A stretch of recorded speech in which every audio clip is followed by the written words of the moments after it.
What is up, guys? Today, I want to share with you a very interesting story. Now, I study psychology at UC Santa Cruz. Let me go get my diploma.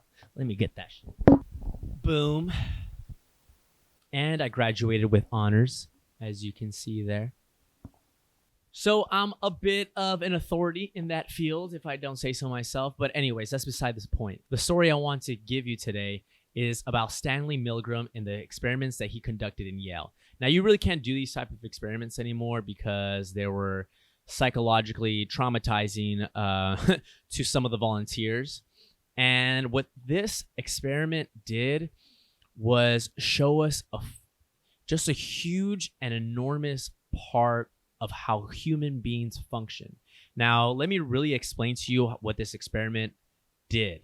So, Stanley got a bunch of different people from different backgrounds from the age 30 to age 50.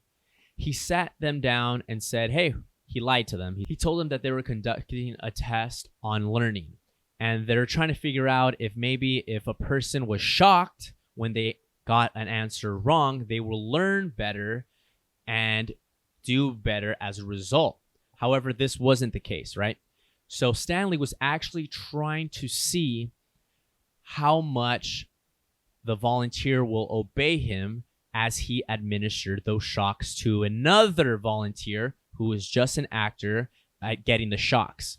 So Stanley sat down a volunteer for his experiment to see, let's see how far this individual will go in giving another person shocks. So there was a switchboard, and each switch is higher, higher, higher, higher, higher in voltage.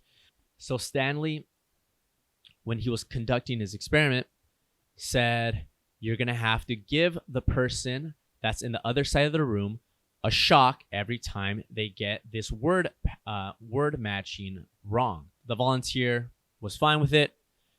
He even felt one of the low-grade shocks on his wrist himself, so you can kind of sense that these shocks are real and how they could potentially hurt somebody. This is what ended up happening. Stanley instructs people to shock and shock every time there was a wrong answer given. Now, as they move up in switches, the pain gets excruciating, right? No one is getting the shocks. It's an actor screaming and yelling and mimicking the voltage, a reaction to the voltage. So this is where the story gets super fascinating. Volunteer starts to say, hey, fuck, I don't want to do this. Hey, man, this is really hurting the person on the other side of the room. I could hear them scream. They don't like it. They want out. I don't want to do this anymore. I can't stand the pain. Let me out of You here. can't stand it. I'm not going to kill that man there. You hear him hollering there? He's As I said before, the shocks may be painful, but they're not dangerous. They're hollering. He can't stand it. What if something happens to him? The experiment requires that you continue, teacher. Yeah, but I'm not going to get that man sick in there. I mean, he's hollering in there. Or like, I do not want to do this anymore. And, Milgram says, keep going. It's part of the experiment. Continue what you're doing. And they kept going.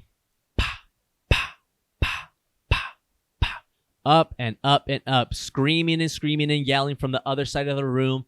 The volunteer sweating in fear, hoping that they wouldn't injure or hurt the other person, knowing they really were, hoping that they could stop, but did not stop because the authority in that experiment, who was Stanley, kept saying to keep going.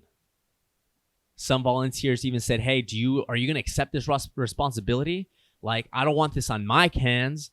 Stanley said, don't worry, I'm responsible. You continue to do what you're doing. You accept all the responsibility? The responsibility is mine, correct. Please go on. Grave, woman, soldier, dog, horse. Answer is woman, 450 volts. That's it. And people continued. Pow, pow, pow. Wrong answer. Pow, wrong answer. Pow, wrong answer. Pow. Administering heavier and heavier shocks until there was complete silence from the other side of the room.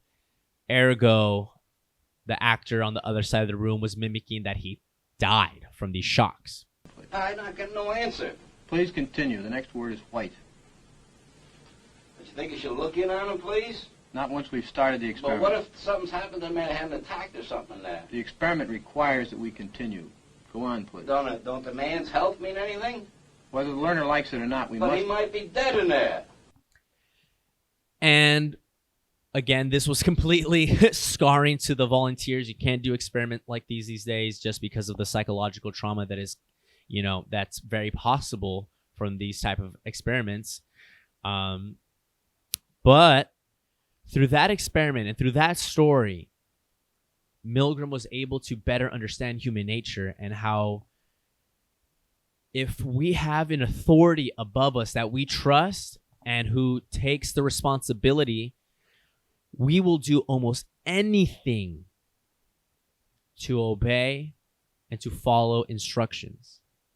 Now, I want you to really think about where that could be happening in our lives today, where we do as we're told. Just following orders. Sometimes we really have to think for ourselves. We have to make our own decisions and say, this is right, this is wrong. There may be even consequences to do the right thing. Standing up, being like, hey, this is wrong. Feeling that uncomfortable feeling of like, okay, now I'm the odd man out.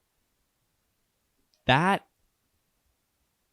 is a reason why we sometimes obey or don't stand up for what is right and we do what is wrong. What I really want you guys to do is to decide for yourselves. Thinking outside of group and say, I believe this to be wrong. I believe this to be right.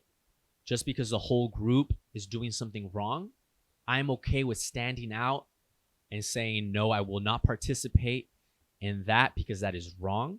As well as I'm not going to enforce things that I know are wrong just because I'm told by an authority. That being said as well, please find an authority that you adore and love that is not a human being.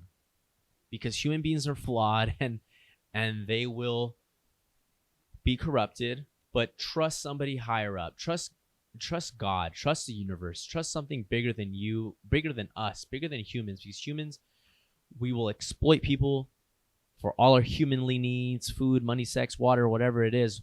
We're going to exploit it. So on top of this whole thing of stepping outside the group, being okay with standing out for what is right, find an authority that's above people, above government, because humans are not. Humans are not. We are corruptible. We are sinful. We are degenerates. We are a lot of things. So again, thank you guys for watching. I'm here to help and support you guys with great ideas, fun stuff, healthy tips. I want this world to change. And that's the fucking mission that I'm on, to make this fucking place a better place for my kids, for your kids, for everybody. That way we can just have a good time here. It's beautiful. We live in paradise. Let's go enjoy it. Let's heal ourselves mentally and physically. Thank you guys for watching. Find an authority that is not a human being. Don't do things that you know are bad, even though people tell you to do it. Okay? Be okay with standing up. Be okay with losing that job. Be okay with living on your purpose. Don't do things that are wrong. All right. Thank you guys for watching. Again, peace out. The results, as I observe them in the laboratory, are disturbing. They raise the possibility that human nature cannot be counted on to insulate men from brutality and inhumane treatment at the direction of malevolent authority. A substantial proportion of people do what they are told to do, irrespective of the content of the act and without limitations of conscience, so long as they perceive that the command comes from a legitimate authority. If in this study an anonymous experimenter could successfully command adults to subdue a 50-year-old man and force on him painful electric shocks against his protests, one can only wonder what government, with its vastly greater authority and prestige, can command of its subjects.